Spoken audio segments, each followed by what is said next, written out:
We are holding on Daf Yud Tet Amud Aleph in the Chagiga, and we're in 1982 in English. And on the bottom right, that's where we're picking up. Omar Rabbi Elazar. Rabbi Elazar said, "Taval ve'alav."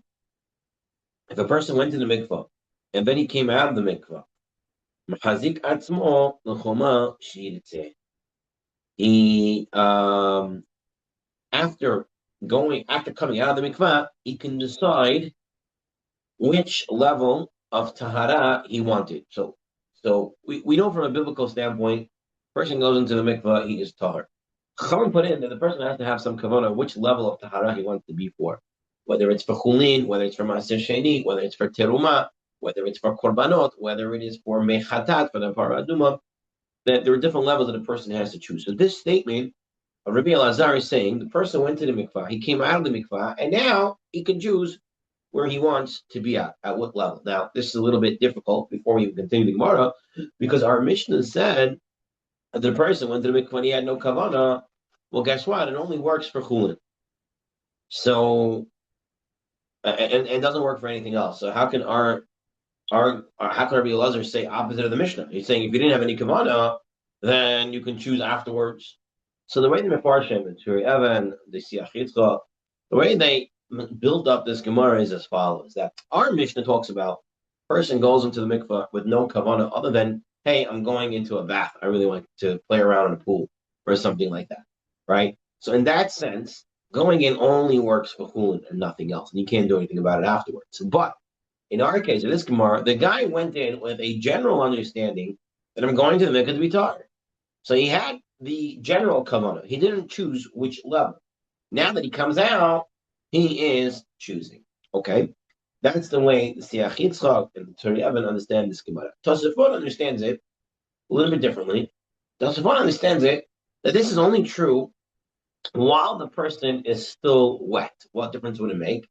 Apparently, Taisus is looking that when a person is still wet from the waters of the mikvah, it's somewhat the process still of the tahara. Okay, perhaps this mixes in with the Kesef Mishnah's explanation, right? So the Kesef Mishnah asks, when does a person become tahar? When he goes into the mikvah or when he comes out of the mikvah? Meaning, a person has tumah and he goes into the mikvah. He's in the mikvah. He's still under the water. Is he tahar at this point, or does he only become tahar once he leaves of the mikvah? The Kesef Mishnah is under the understanding that it's only when you leave. So perhaps those photos like that, like while you're still wet, you're still, part of the mikvah process. Now you're becoming tahar, and now you can choose. Maybe that's the way to build it up. On the other hand, the Me'idi and other Rishonim saying it has nothing to do with that. It has to do with the fact there's something called Breira. Breira is when later on I show what I meant retroactively. Right now I'm choosing that shows what I meant beforehand. So therefore, uh, even if they're dry according to the Me'idi, they can still choose. Why? Because they're showing what they meant beforehand. Okay. That's a little bit of the introduction of what we're getting into over here. So let's continue a little more. Says the Gemara, Metive, or 1983 in the English, continuing Yutat Amud Al. Metive, they asked a question. And the question is as follows. Oh, there is a writer that says, Odehu raglo ahabamayim, if the person's foot is still in the water, Huksak ledavar kal machazik atzmo ledavar hamur. So this is the case. The guy went into the mikvah, and while he's in the mikvah, he's having the kavanah that he wants to be able to eat maaser sheni, right? And then as he's coming out, but he still has one foot inside, it's one foot still inside the mikvah, he says, you know what? I want to switch so I can be able to eat teruma. So we say it works. Allah, but if he came out, so he had kavanah to eat maaser sheni, now he's coming out. He wants to eat teruma. Shuv eno mahazik. It does not work. He cannot say now afterwards that he wants to do a different level of tahara. My lab eno mahazik kelab. This does not mean he cannot work at all. So, hold on a second. So this Brighton is against Rabbi Elazar. Rabbi Elazar said, I went into the mikvah and I came out. I can choose after I come out. And here it says, if I have still one foot inside, I can change my mind. But if I already left, I cannot change my mind. And where it says lie, yeah, it's different. Changing the mind and choosing are two different things. I who, if he's still in there, he can switch his mind. Allah im He came out of the mikvah. If he already chose Meiser Sheni and now he's completely out, he cannot change the true one. He already chose. And you're not in the mikvah. You can't change it. If you went to the mikvah with a general understanding, I'm going to go be Torah, but you didn't choose anything, and now you're coming out, that's what Rabbi Elazar said. Now you can choose whether it works through Brera or through the wetness, whatever it is.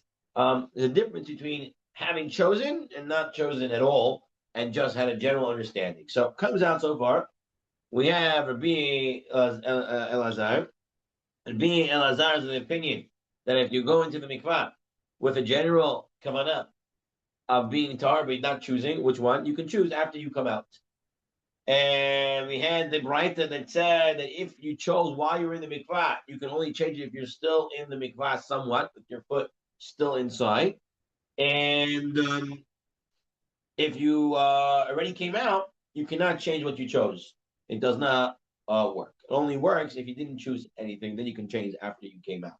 Now, what is going on with his foot still being in the mikvah? Why would that? I understand you're saying it's part of the tahara process and stuff like that, but the what is the rationale that is playing over here? So we have to have two more factors. Now these are very common in Hilchot Sukkot, but they play over here as well. It's known as good achit and good asik. Okay, what is good achit? What is good asik? Good ahit is we consider something that's here continuing to go downward. So even though I have a partition, like in the Hilchos Sukkos, a wall, but there's missing between the wall and the ground someplace, so we can say is good ahit, that even though there's a missing space, it's considered as if it's going all the way down. Good asik is where we say something's in the middle, and it's considered as if it's going all the way up. Okay? So perhaps we're saying over here, the guy's foot, is connected to the mikvah, and it's as if it's all connected. He's all connected going down, or it's the mikvah all going up. We'll see, but it's using those principles. Okay.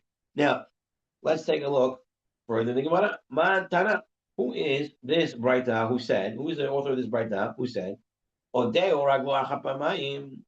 If he still has one foot in the water, that what's it called? He can change his mind. Amar bi padat bi Yehuda. It's a bi Yehuda. Tonight, if you're not taught in the Mishnah, mikvah, right? There's a mikvah. So the guy had a mikvah. That's exactly 40 sa'ah. You needed 40 sa'ah of water, right? A mikvah water to be in one place to be considered a mikvah. And the guy had a mikvah, a small one, with an exact amount of water. Okay. Someone asked in Shabbat, why would someone have an exact amount of mikvah? Usually would have more.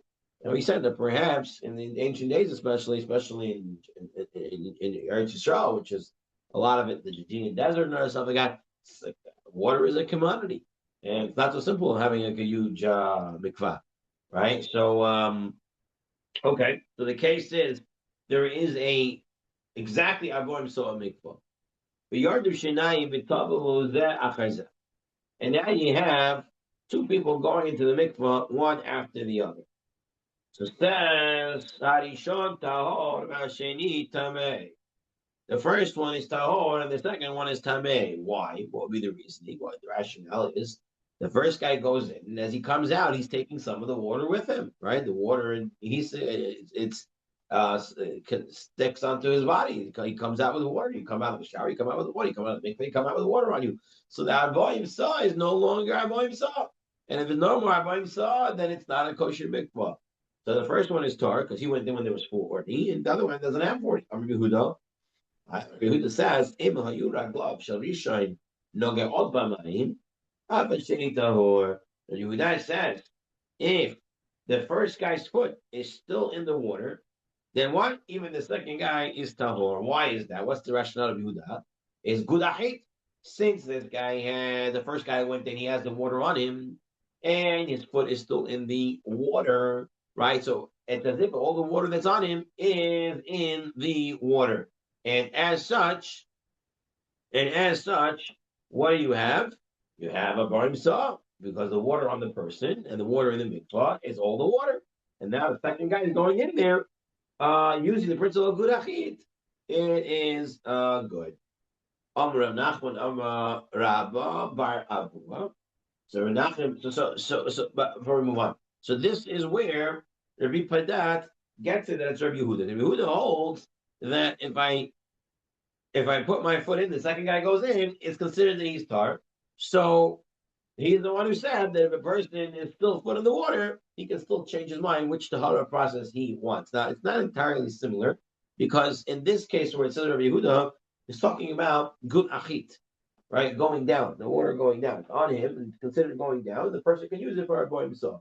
And this other case that we brought up, the person can choose his tahara status. That's good atik. Why? Because he's up on the top step, and his foot is still in the water, and he can change his mind because it's as if it's all going upwards. All the water is considered going up because he's still living in it, and therefore it's going on him, and it's considered tahar. Now we'll see that there's more reason to think good achit than good asik. Things naturally go downwards. Gravity, it makes more sense. All right, going upwards is not it's not the usual way, the way things work. So we'll take a look at that. In a minute more, we'll analyze that as well. But now let's move on. Amr Rav Nachman bar Rabba bar Avua. Machloket v'ma'alot derabanan. This machloket of whether Rabbi Yehuda says the foot works inside or not for the second person, this is only by ma'alot derabanan, by the standards of the rabbis. But for real biblical tumat tahara, Devrei Yaakov, Hasheni Tameh. If it was the Oraita issue, then the second one would definitely be Tameh, because even Rabbi Yehuda would agree that this good achit does not work by the Oraita. Okay. Rahainu the Rabbi Pedat, and this is the Rabbi Pedat. Rabbi Pedat said that it was Rabbi Yehuda who said that you can choose which one while you're still connected. Now, choosing which one you're connected, that's the Rabbanan, because the Oraita, you're Torah when you go in. So the whole thing is in the Rabbanan. And here we see it's a machloket, right? They wanted to say over there it's a machloket. That's only Rabbi Yehuda's opinion. So here also you see Rabbi Yehuda's opinion is by the Rabbanan, and the machloket is by the Rabbanan. So that's what Rabbi Pedat meant. Now, and there is also interesting to note that there is cases where the Rabbanan say someone is tamei and he needs to go to the mikvah. 2 cases. And Rashi says about an oine, someone whose relative died. He didn't get tamei. He's not mitame from the dead body. It's just his relative died, and they told him, and he asked, Sechiva or whatever for that one day. He's an oinen until the burial, right? So after he's an oinen, he has to go into the mikvah. That's the gezer d'Rabbanan. That's the mitzvah d'Rabbanan. So too, interesting case, a person who is a full-fledged tumah, right? Let's say it's tumat zav, and they have to bring a korban after they wait the 7 days, and then they go to mikvah, they wait for the nightfall, the next morning they bring the korbanot. The Chachamim said after they bring korbanot, they still have to go to mikvah. So in these cases, that's where it would help if the guy's foot was in there and the second guy went in. Because those are the Rabbanan cases, and Yehuda would say that would work. Fine. But some are a little bit different. The machlok betumultaram of Abamalot Rabbanan, the Yaakov Hashenito. So according to this version, the machloket is by biblical tumah v'tahara. Rabbi Yehuda says that works, and what's it called? And the Chachamim say it doesn't. But by rabbinical, everyone says it works. So this version is more lenient. Now this version doesn't fit with Rabbi Pedat, because Rabbi Pedat said they argue by the Rabbanan. And here we're saying nobody argues the Rabbanan. Everyone agrees by the Rabbanan that it works. And Rabbi Padat said the argument is by the Rabbanan, whether his kavanah works or not as he's coming out. And so the Gemara just notes that that's not Rabbi Padat's version. Rabbi Padat's version is where the machloket is by the Rabbanan and not by the Deoraita. By the right, everyone agrees that it won't work. Okay, now, they had this question for Rabbi Yochanan. Rabbi Yochanan had this question. Rabbi Yehuda, according to the opinion of Rabbi Yehuda, Mahu lehatpil mechatin b'tzinorot b'rosho sherishon. This is the question. Okay. We saw Rabbi Yehuda said that the guy's foot is in the water, and he's got the water on him as well. The second guy can go in because good achi, the water that's on him is considered inside the mikvah, and the guy can go in. Here's the question now as follows. This guy got a nice head here. He is coming out of the mikvah. The mikvah is now this other guy walks over and says, "Hey, I need to tovel my flat fork." Okay, and he goes and he puts it in the ear of this guy who's coming out. There's a lot of water there. Yeah, there's water trapped in his ear, whatever. And he goes and he puts it in, and he tovels the fork in this man's ear as his foot is connected to the mikvah. Does it work? Does it not work? That's the question. Good achit et Rabbi Yehuda, good asik legle, or it didn't work, good asik nami et le. According to Rabbi Yehuda, does it work both ways? Do we say the foot is considered inside the water and it's everything going down and also going up, and therefore if I tovel into this guy's ear is going to work? Or do you say no, he only holds going down and not going up? Okay? We'll take a look at the next few pieces, and then we'll go. The next piece, we'll finish up the sugya, and then we'll look at the Rambam's halachos based on this gemara. Okay, so Amarli, Ula said, he said to Ula, Tinuta, you learn this in a brayta. Shalosh gemamayot manacha ha'elyona tachtona v'emtzai, or ha'elyona tachtona she'esim v'sim sa, v'emtzai shel sa. All right, this is the case. There's a nacha, there's a valley, there's a slope in the valley, and there are three boros, there's three pits. And they're filled with water. There's 1, 2, and 3. The first and the third one on the slope, right? So the first one has 20 saw. The third one has 20 saw. And the one in the middle has a 40 saw of water. It is a kosher mikvah. The other two are not. Now, what's the question? The chardalit shel geshamim overet b'neihen. And a rainstorm comes down, right? And it passes between the three holes and it connects them all. There's now water connecting each other, right? Because the water is coming, the rain is coming, and the first one is going into the second one. The second one is being connected to the third one. Does it all work? Okay. Meir said that you can use the top one, even though the top one only has 20 saw, but it's now being connected to the middle one. So even though the water flows downwards on the slope, you have good asik. It goes up, and therefore it goes up. The top one is kosher, and definitely the bottom one too. Tanya, it was torn in the Braita.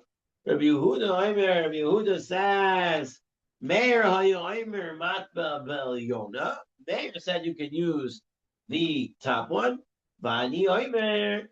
But Yehuda himself says you can use the bottom one, not the top one. Yehuda holds there's a good achit, but there's no good asik. It was told the Braita, and therefore Rabbi Yochanan concedes, and the Rabbi Yochanan doesn't have his proof, and now we have the shitot as follows. We have the Chachamim who say good asik, good achit do not work, right? We have Rabbi Yehuda who says good achit works, and you have Rabbi Meir that says good achit and good asik both work. Okay, now we'll take a look at the Rambam. Okay, so the Rambam says as follows. Here's the Rambam. The Rambam says mikvah sheyesh bar boim sa'ah mitzum tzamot. The mikvah has exactly 40 sa'ah. Number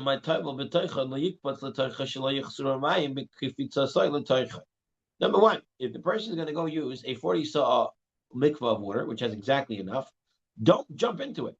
Don't rush into it. Because if you rush into it, jump into it, you might make the splashes and now the water is out. You have to go in calmly into it. And don't plan to go into the mikvah a few times, 3, 4, 7 times, whatever it is. Why? Because by the time you go in once, you splash some of it out. So make sure your first one counts and you go into the mikvah right. Two people go one after the other. Even though the first person's foot is still in the water. Loy alta tvila l'sheni v'arei v'tumasai. Says the Rambam, it does not work. We do not say good achit. We do not bring it downwards. Sharei hasru mayim marabim sa'ah. And now you're missing water from the 40 sa'ah. So the Rambam is clear. We don't hold like this. That's the Rambam, and that's the Shulchan Aruch. And they pass it like the Chachamim in our Sugya, who's saying no good achit, no good asik. We're not holding of those things.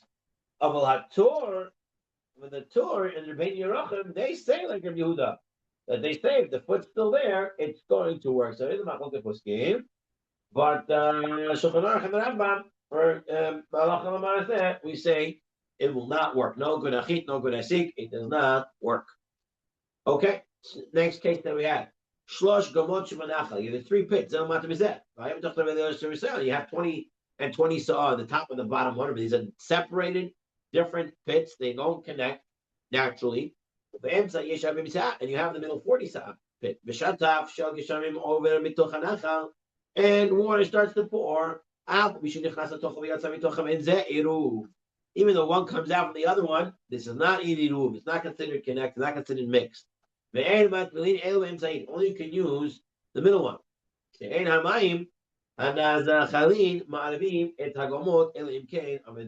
In order to connect borot of water for mikvah, right? They have to be standing waters and not flowing waters. Rain waters is flowing, okay? So it doesn't connect one board to the other board, says the Rambam. It has to be, like something in between that's standing there water, and that would be considered connecting the mikvahot. So therefore, said the Rambam, it won't work. Again, no good achit, no good asik.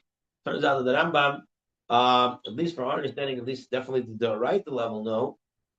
As for the Rabbanan, I don't know. I don't think the Rambam will be mechalik, but I'm not 100% sure when it comes to the Rabbanan. But definitely the right, the Rambam doesn't have no good achit, no good asik. You have to have an actual mikvah with the right amount. And if you wanted to connect it, you have to connect the mikvah through standing water and not flowing water. Fine. That is so far what we saw. Let's move on a little more in the Gemara. Fine. So the Gemara says, okay. Okay. So now you want to know the author of our Mishnah to an extent of how far, who is the author, and is there 2 authors of the Mishnah? Let's take a look. Who is the Tana of our Mishnah? The rabbis.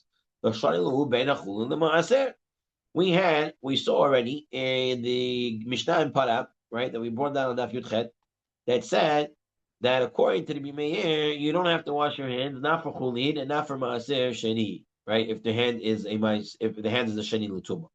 The Chachamim said you have to wash your hands for Maaser Sheni. So the Chachamim made a differentiation between Chulin and Maaser Sheni. So our Mishnah that also differentiates between Chulin and Maaser Sheni is the Rabbanan. Rabbanani. The Shani Lahu Ben Chulin and Maaser, who make a differentiation between Chulin and Maaser. The Gemara says, Ema Seifa. But look at the end. Big Di Ama'aret, Mid Dash the Perushin. Big Di Perushin, Mid Truma. At the end, when it talks about the clothing of the people that are coming for the next level of people, it skips the line of Maaser Sheni, right? Why? Atan the Bimeir. According to Bimeir, Damar Chulun Maaser Bahada De Ninhu. Because they heal the Chulun Maaser Sheni have the same halachas. So you're telling me Reisha Rabbanon, the beginning of the Mishnah is a rabbi, Seif Rabbi Meir, and the end is Rabbi Meir. Gemara says 8, yeah, that's what it is. Reisha Rabbanon, Seif Rabbi Meir. Where then says Rav Acha bar Ada mat lebe seifa chamesh ma'alon. Rav Acha says, no, I have a girsa of the Mishnah that there are 5 levels in the end also, just like the Chachamim. And he brings down the whole case like the Rabbanan. And the Rambam, in his office Rambam, he says the same thing. He brings the Mishnah as having 5 levels at the end and establishing the Mishnah completely like the Rabbanan. The Yerushalmi asks, is this just the clothing, right? The Sefer talks about the clothing of the person. Now, Ma'aretz is considered Tameh for the person who eats Kulam Dahara. Kulam Dahara is Tameh according to now for Ma'aser Sheni. Ma'aser Sheni's Tameh's clothing is for the for Truma. Truma for a person eating Truma, his clothing is Tameh for Kachim, for Kabbanis, right? and his clothing, the kachim one, his clothing is tamei for meichata. The Shami asked, just the clothing and not the person? The Shami said, not the person. However, the Rambam says yes for the person by an Amahar. So here, just to read quickly the halacha from the Rambam. The Rambam in Hilchot Avot Tuma, he writes in chapter 13:1, the garments of an Amaretz are considered ritually impure by Tumat of Mirdas for those who eat chulin b'tahara. And the Amaretz himself is considered a Zav in this regard. He's also considered Tameh. The garments of those who eat chulin b'tahara are impure for those who eat Maaseh Sheni, like the Chachamim. But the individual himself, he is pure. The garments of those who eat Maaseh Sheni b'tahara.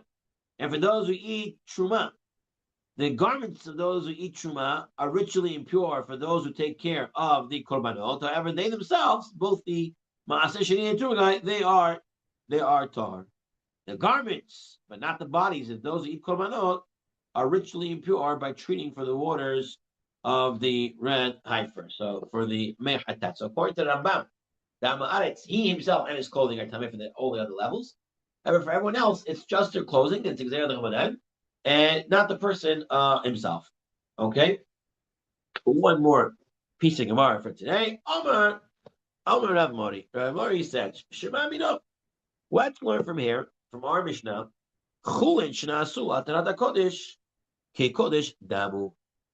So here's the question. If I'm treating my Chulin as Kodesh, right? I'm treating my Chulin as Kodesh. I eat it a very high level. Does that chulin get to the level of kodesh? Meaning, do we treat it like that? Meaning that it becomes tamei even to a revi'i. Remember, we said food only becomes tamei to a sheni level. True, it becomes tamei to a shlishi level, and kodesh can become tamei to a revi'i level. So if I eat chulin b'tahara at a kodesh level, does it get that level that it can become tamei to revi'i? And I have to worry about the clothing from this one to that one. Does it get that level? Do we treat it and consider it as actual Kaddish? And the Gemara wants to say that from our Mishnah, we should say yes. Why? So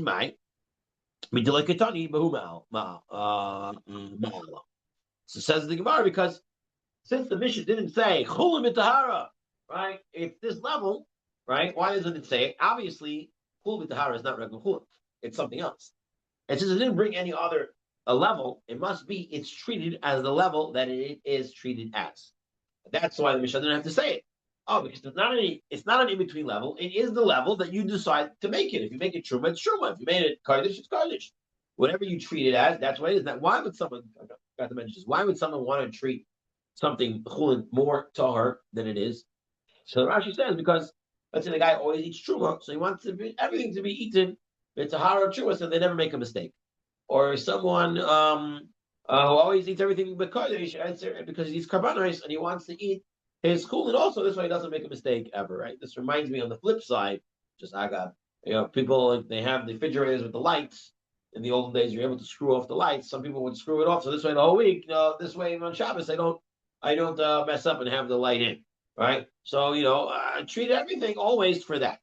So so Agmar said, we want to believe our Mishnah is of that opinion. It gets the level of the Kaddish that it's being treated as, because it doesn't mention anything else, any in-between level, so then it has to be the level that it is being treated at. The Gemara says not necessarily true. But because is that they're similar to the level of Truma. If they're similar to Chulin, then it'll be ready to taught them Chulin tonight. We have a different Mishnah.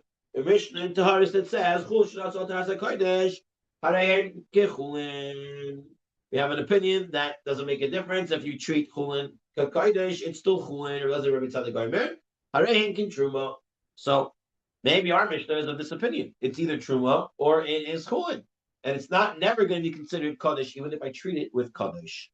And where it says, Elam is Sefer, rather look from our Sefer of the Mishnah that will show you that if you eat chulin b'kadosh, right, b'tahara, and the kodesh level, it does get that level.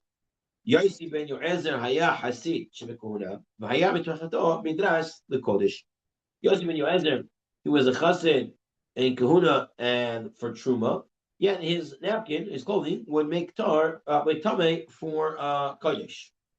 Yochanan ben Gudgada. Yochanan ben Gudgada, he was a Levi. Haya ochel al tarat kodesh kol yamav. But he ate his chulin b'tarat kodesh, like eating korbanot. It said in the Mishnah, "V'hayta mitpachato midras lechatat," that his napkin, his clothing, will become tame only for the mechatat, for the para aduma. Lechatat in lekodesh lo. Alma kasavar chulin shenasu al taharat kodesh kekodesh davu. What do we see from the Mishnah? That the person who treats his chulin ketahara of kodesh, it is considered kodesh level because that guy, his napkin only becomes also for the mechatat and not for anything else. Which shows that what? Shows that what? It does consider him kekodesh davu. Okay, so that's what we're getting up to today. That the Shem next week we will continue. Yes, Mikoyah. Hey, 2 questions. Yes, go ahead. You can stop the recording. Okay, hold on. Okay.